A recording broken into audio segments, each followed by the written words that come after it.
we talk about those separate swim lanes, but one specifically stood out was the evolution of the channel, which I'm thrilled to see in here because it's one of those conversations that not a lot of people like to stick their head up and have about it because they're worried they're going to get whacked in the head by their local dealer in the market or large entity that they work with, and you don't want to, but realistically, yeah, there's an evolution that's happening. If you have this IoT, this IT to OT convergence, and then you see the undervaluation and then as I look through all of the rest of the trends too, you can come back to this being an area that's going to be impacted. So what the report said was the security industry channel is undergoing a profound shift due to AI, SaaS models, and evolving end user expectations. Integrators face challenges such as a technological upheaval, revenue disruption, and a need to adapt their value propositions. Opportunities lie in offering managed services, specialized in niche areas, and aggregating insights data to meet complex customer demands. So why now, if I could start with that? Are we at the point that this would be in a Megatrends report? Yeah, I think I'm going to go back to what we were just talking about, which is we've all spent most of our careers in an era where the use case was very defined, the technology and risks evolved relatively slowly, and that's just simply not the case anymore. And I think the reason it's entering the Megatrends now is I think we're at a unique confluence of three really kind of critical themes right now, which are there's that technology modernization element. I think that's the best way to frame the evolution of the architectures of all the systems, the move to cloud, AI, IoT architectures, big data, all those things. All of those things are really maturing right now to a point that the application to the enterprise in our space is viable really at scale now. I think this has been the promise of a lot of that technology over the last 5 years, and I think we're really reaching a tipping point there. So that first theme being technology modernization. The second one I think is really the rapid evolution of end user requirements. And we touched on this earlier, but just the dynamic nature of the risk that they're facing, the bringing solutions in faster, budgets, use cases, the actual end user requirements for solutions, I think in the backdrop of this technology modernization is that second critical inflection point.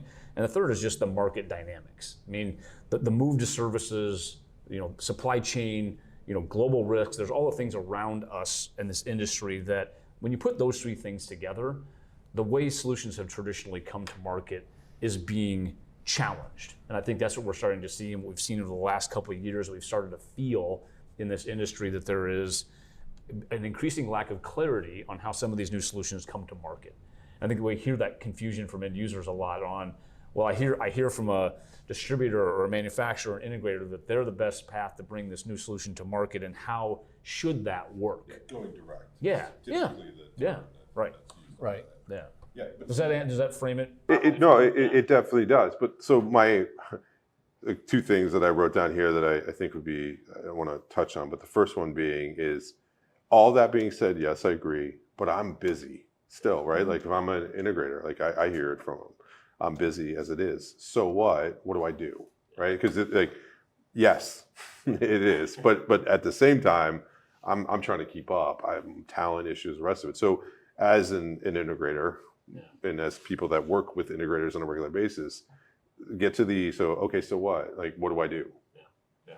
I think there's a couple key things. I think at Securing No Ground, we talked about this Venn diagram of manufacturers, hardware and software manufacturers, distributors, and integrators. And really kind of the overlapping parts of those circles was services with customer solution in the middle. And I think it's important to recognize that a new level of collaboration is required now. I think in all directions is how I would think about it, excuse me, from the integrator's perspective, is we have to be really thoughtful about the ecosystem of partners we bring together in the delivery of those solutions to our end users. And what do I mean by that? I think it really starts to become clear when you think about it in the context of services, is what does it mean to orchestrate, a complex solution for end users when they're dynamic cloud solutions, there's unique abilities in the distribution world to help bring those solutions to market more specifically. So the technology integrations that are necessary for us to work with our partners on to help bring those services more clearly to end users is a big piece of that. I'll drill down on something specific for a second. When Steve describes kind of the incremental capabilities or feature sets that come more rapidly on a cloud platform, that is a really important way to solve new problems for customers. That's inevitably tied to physical hardware in the real world. That orchestration of that partnership, when a new feature comes out on a cloud platform and in an incremental release or a new feature capability turned on, well, what does that mean for what the hardware dependencies are in the field? How do we help enable marketplaces and solutions that come faster, that orchestrate all those moving parts? And I think that's the difference in the muscle memory that our industry is kind of relearning right now. What does it mean to bring a more dynamic, real-time set of solutions that have all of these dependencies to our end users in a way that doesn't create a bunch of confusion? And I think that's challenging the way a lot of us thought about it. We've all had kind of our traditional swim lanes in this industry for a long time, and now a lot of those lines are being blurred. There's services emerging across all of our respective universes that are challenging the way our end users are used to consuming a lot of these solutions. Yeah, I would just say that, so a couple of great points there. In terms of value in keeping up with the change, I feel our industry and all constituents in that sort of value chain have an obligation to not only focus and understand the end user, but really understand how we're going to come together. And, I agree with you completely. It has to be this interlocking of value that each player probably individually offers, but also when you it's like 1 + 1 = 3. I really think it's key to unlocking the value. If you think about distribution, there's things that we didn't really think about before from a pick, pack, and ship, and kind of understanding the end user and global presence and financial support and services. It's supply chain assurance, it's chain of custody, and you're bringing together, we've talked about complexity from the sensor to the camera to the server to a cloud application. That's complex. And any one of those things, even the cabling, you have this really expensive solution that wires a building, but if the cable gets a ding in it or it's not made, to quality standards, it all falls apart. It's like when your internet goes down. So, I think all of this creates an opportunity for us to really understand those challenges and then create more simplified ease of use for end users. I would say digital distribution has always been seen as, physical assets, warehousing them, putting them on a shelf, picking it off the shelf, shipping it, et cetera. But in the world of software, it's digital distribution, and there's a lot of complexity.